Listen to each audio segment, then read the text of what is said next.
Sasa wewe bwege nisikilize. Nina swali kidogo nataka nikuulize hapa leo.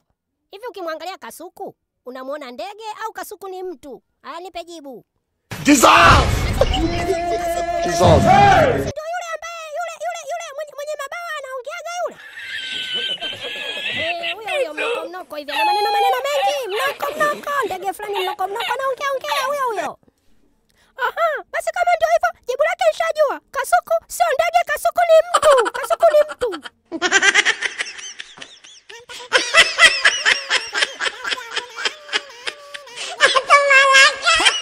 Wewe vipi? Mbona umesimama hapo kama mstimu? Unasubiri nini?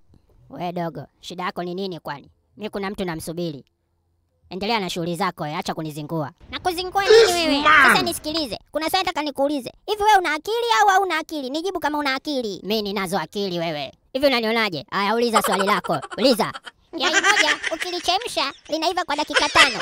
Mayai matatu, mayai matatu ukiachemsha yataiva kwa dakika ngapi? Nipe jibu kama kweli wewe kichwa chako kinachoma. Nipe jibu. Unaona sasa?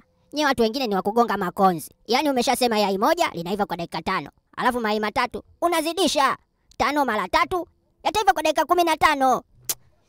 Umeliona hilo umekosa. Haya nakuuliza sasa. Nisikilize kwa makini, nakuuliza swali la hisabati. Umenielewa wewe bwege? Haya, una mikate mitatu, alafu na rafiki zako wawili. Kila mmoja ukampa mkate mmoja. Utabakiwa na mikate mingapi? Hapo utabakiwa na mkate mmoja.